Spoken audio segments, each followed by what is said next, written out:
Did you all know Endgame Gear just released their first keyboard? The KB65HE. HE standing for Hall Effect. But is Endgame Gear's first keyboard actually the Endgame keyboard?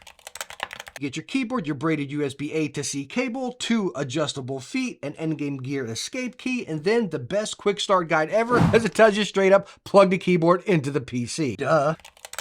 So taking a look over the keyboard, as you can see, it is 65%. They actually have double shot PBT keycaps in collaboration with Ducky keyboards here. So very nice, durable keycaps. As far as branding, very minimalistic. You got the Endgame Gear logo top left. Then when you flip it over, you got it on the bottom. One nice long rubber foot across the bottom, and then these 2 feet up top. This is where your adjustable feet are. You can just peel them right out. And then as far as putting the replacements in, a little trick here is tuck that lip of the front rubber one in and then press down, and they go in there perfectly smooth. And now you see you have those 2 levels of adjustment. And the build of this thing is absolutely phenomenal. I mean, it is one lofty keyboard. You got that aluminum case there. Then we slap it down on a scale. We're going to get 2 pounds, 5.2 ounces. This thing is solid.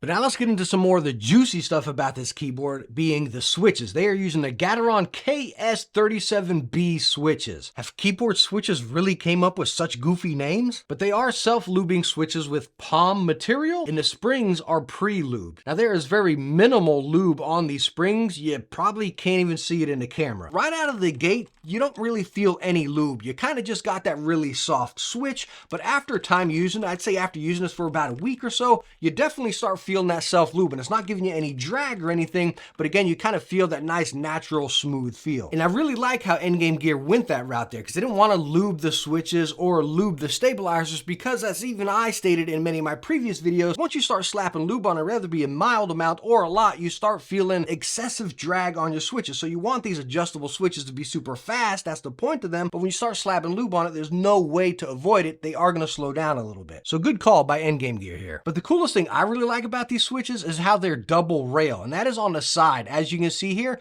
where the stem is going to lock right into those. And what that does is prevent any of that movement of that switch whenever you're gaming or typing. Again, you see a lot of keyboards that have those switches or those keycaps that really move around a whole bunch. These, again, that stem is stabilized into the housing of the switch, which results in just a nice balanced typing experience. You don't feel the keycaps and the switches bouncing around on you. Each press feels natural.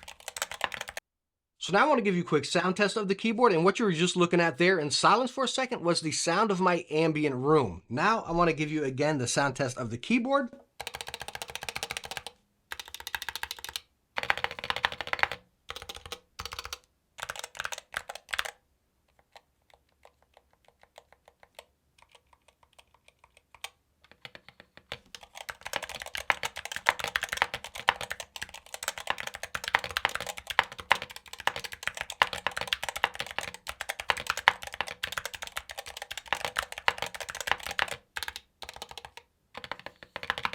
So after listening to that sound test, you can tell this keyboard is not quiet by any means. It's not obnoxiously loud, but you do hear those keys slapping down. Why that is because Endgame Gear didn't implement a pour-on foam like we see on a lot of other keyboards. They actually use silicone here, and why they did that is to prevent that flex within the keyboard. I've stated this in many of my other videos before as well, just like the lube on the switches. Some of those keyboards with the flex or the gasket mounter stuff, whenever you press your key down, well, it's going to give down like that even more. You want these fast switches, but then you're implementing these other things, whether it be the foam and then the lube, which are going to counteract as far as those fast switches. Everything that Endgame Gear is doing here are things that I've preached for so long. I absolutely love it.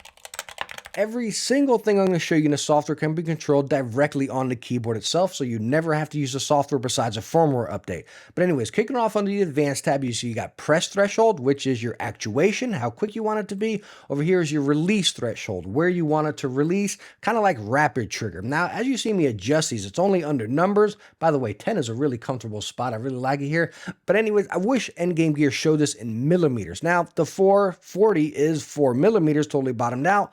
But again, I think it would just be easier if there was that millimeter graph right here, just so we can see, again, compared to a regular Switch, if you want to compare it to one of your favorite Switches. That would be nice. Endgame Gear, try to update that. Anyways, down here, you got single key trigger settings. You got some profiles you can save.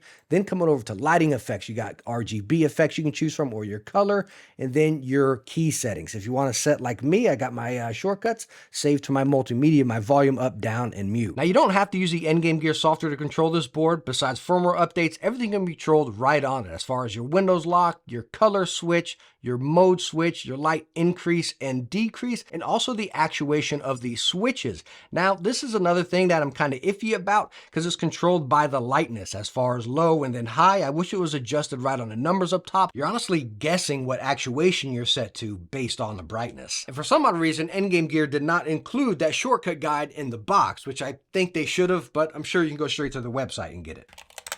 And with this keyboard coming in at 140 bucks, yeah, you're getting your money's worth. I mean, it is a tank. It's built solid and the performance is phenomenal. But there are two simple things I would like to see Endgame Gear improve on this. Number one, just include that shortcut guide within the box. It's that easy and it will be so helpful. Number two is, as far as adjusting the actuation on the keyboard, I would like to see it again being implemented as far as the numbers, letting you know where your actuation is, or just a light bar up top here so you know you're at the totally top or down at the bottom. It would just be consumer friendly. But at the end of the day, Endgame Gear did good on their first keyboard release. Really cool. Now, can we get it in a TKL?